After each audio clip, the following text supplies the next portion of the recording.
सभी को मेरा नमस्कार। स्वागत है आप सबका आज की इस क्लास में। तो हमारा टॉपिक चल रहा था ISLM मॉडल और उसमें हमने पढ़ना था मौद्रिक एवं राजकोषीय नीतियों की प्रभाविकता। ठीक है। और क्लास शुरू करने से पहले मैं आपको बता दूं, नोट्स के बारे में थोड़ी अपडेट दे दूं कि मैंने आपको कहा था नोट्स के बारे में कि जैसे जैसे मैटर तैयार हो रहा है आपको जो PDF वगैरह है मैटर है वो आपको प्रोवाइड करवाया जा रहा है। लेकिन फिर भी आप थोड़ा बहुत धैर्य रखें। कई बच्चे हैं जो स्टूडेंट्स हैं जो बार बार मैसेज करते रहते हैं, तो कृपया थोड़ा धैर्य बना कर रखिए।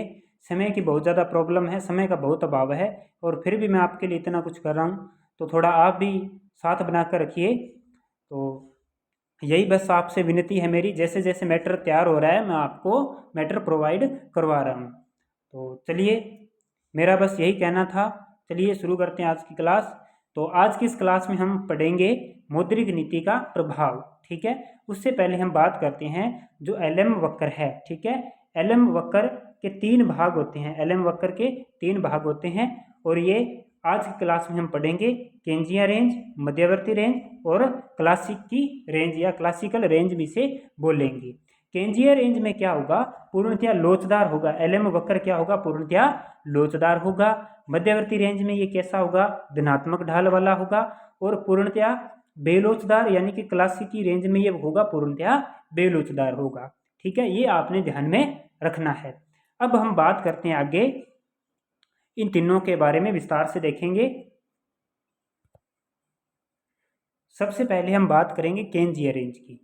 केंजिया रेंज का मैंने बताया था, इसका जो LM वक्र है वो पूर्णतया लोचदार होगा। कैसा होगा? पूर्णतया लोचदार होगा। ठीक है, पूर्णतया लोचदार होगा। ठीक है। इसके बाद में मैंने बात की मध्यवर्ती रेंज की, जो कि धनात्मक ढाल ये होगा। ये धनात्मक ढाल ये यहाँ पर है मध्यवर्ती रेंज। और इसके बाद में मैंने बात की थी क्लासिकी रेंज की बात की थी, जो कि पूर्णतया बेलोचदार होगा। कैसा होगा? पूर्णतया बेलोचदार होगा। ठीक है।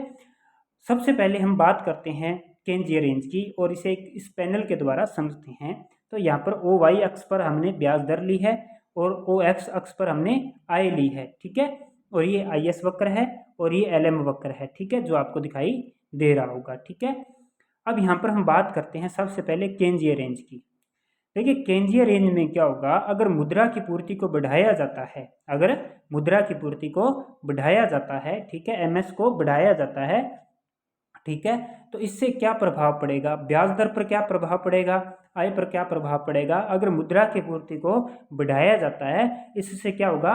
ब्याज दर और आय में कोई परिवर्तन नहीं होगा। ब्याज दर और आय का स्तर है वही रहने वाला है। तो ऐसे में क्या होगा? ऐसे में जो मौद्रिक नीति है वो अप्रभावी होगी, क्योंकि यहाँ पर ना तो ब्याज दर में कमी आई है और ना ही जो आय का स्तर है, आय का स्तर यहाँ पर बढ़ा है, यहाँ पर वही का वही है। तो ये है केंजिया रेंज। इसके बाद में बात करने वाला हूं मैं मध्यवर्ती रेंज की। ठीक है, मध्यवर्ती, ठीक है, जो कि धनात्मक ढाल ये होता है। ठीक है। अब मध्यवर्ती रेंज में क्या होगा कि अगर मुद्रा की पूर्ति में वृद्धि करती है, ठीक है, अगर मुद्रा की पूर्ति को बढ़ाया जाता है तो जो LM वक्र है वो दाहिनी ओर खिसक जाएगा। यानी कि ये जो LM वक्र है ये यहाँ से कहाँ शिफ्ट हो जाएगा? यहाँ शिफ्ट हो जाएगा, इधर आ जाएगा, दाहिनी ओर आ जाएगा। ठीक है। और इससे दाहिनी ओर आने से क्या होगा? R में कमी आएगी, यानी कि ब्याज की दर में क्या आएगी? ब्याज की दर में कमी आएगी और जो आय का स्तर है वो बढ़ जाएगा। आय का स्तर जो है वो बढ़ जाएगा और यहाँ पर ब्याज की दर में कमी होगी और जो आय का स्तर है वो पहले की तुलना में बढ़ जाएगा। पहले मान लीजिए आय का स्तर OY था, अब जो है आय का स्तर OY1 हो जाएगा, यानी कि इतनी इसमें वृद्धि होगी और आय का स्तर मान सकते हैं R1 हो जाएगा और ब्याज के दर में जो है वो कमी आएगी। ठीक है। तो मध्यवर्ती रेंज में अगर मुद्रा की पूर्ति में वृद्धि की जाती है, ठीक है, तो LM वक्र दाहिनी ओर खिसक जाएगा और ब्याज की दर में कमी आएगी और आय के स्तर में क्या होगी? वृद्धि होगी। ऐसी कंडीशन में जो मौद्रिक नीति है वो कम प्रभावी होगी। ठीक है, प्रभावी तो होगी लेकिन कम प्रभावी होगी। ठीक है। इसके बाद में हम बात करते हैं अंतिम जो लास्ट है उसके बारे में। ठीक है, क्लासिकी रेंज। ठीक है, जिसमें कि जो एलएम वक्र है वो पूर्णतया बेलोचदार होता है। कैसा होता है? पूर्णतया बेलोचदार होता है। ठीक है, इसमें क्या होगा, क्लासिकी रेंज में क्या होता है, अगर मुद्रा की पूर्ति में वृद्धि की जाती है तो जो एलएम वक्र है वो दाईं ओर खिसक जाएगा। इसमें भी एलएम वक्र जो है वो दाईं ओर खिसक जाएगा। पहले वाला मान लीजिए ये था, अब नया ये हो जाएगा। ठीक है, एलएम 1 हो जाएगा। ठीक है, तो इसमें क्या होगा, इसमें भी ब्याज दर में क्या आएगी, कमी आएगी। पहले सतर मान लीजिए ये था, पहले ब्याज की दर का स्तर ये था। ठीक है, अब नया ब्याज का स्तर क्या हो जाएगा, नया ब्याज का स्तर ये आ जाएगा, यहाँ पर ई बिंदु पर आ जाएगा। ठीक है, ये ई बिंदु पर आ जाएगा। ठीक है, यानी कि पहले मान लीजिए आर यहाँ पर था, अब R1 मान लीजिए, यानी कि ब्याज की दर में क्या आ गई, कमी आ गई है। और यहाँ पर जो आय का स्तर है, आय का जो स्तर है वो जो केंद्रीय रेंज थी, ठीक है, और जो मध्यवर्ती रेंज थी, ठीक है, उन दोनों से ही यहाँ पर क्या होगा, आय के स्तर में ज़्यादा वृद्धि होगी। ठीक है, तो इस कंडीशन में जो क्लासिकल रेंज जो है, इसमें मौद्रिक नीति है जो अत्यधिक प्रभावी होगी। इसमें मौद्रिक नीति अत्यधिक प्रभावी होगी। एक बार फिर से मैं रिपीट कर रहा हूँ, सबसे पहले केंद्रीय रेंज।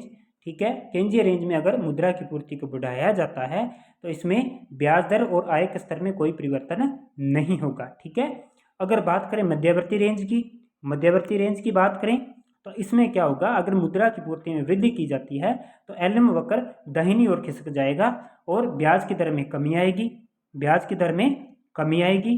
ठीक है, और आय के स्तर में क्या होगी, वृद्धि होगी। अब बात करें क्लासिकी रेंज की, तो इसमें भी अगर मुद्रा की पूर्ति में वृद्धि की जाती है तो एलएम वक्र जो है वो दाईं ओर खिसक जाएगा और ब्याज की दर में कमी आएगी, आय के स्तर में वृद्धि होगी। और सबसे अधिक प्रभावी क्लासिकी रेंज में होगी मौद्रिक नीति, सबसे अधिक प्रभावी मौद्रिक नीति जो है वो क्लासिकी रेंज में सबसे अधिक प्रभावी होगी। ठीक है, कम प्रभावी मध्यवर्ती रेंज में। ठीक है, मौद्रिक नीति फेल कहाँ होगी, अप्रभावी कहाँ होगी, केंद्रीय रेंज। ठीक है, तो ये हमने पढ़ा मौद्रिक नीति का प्रभाव।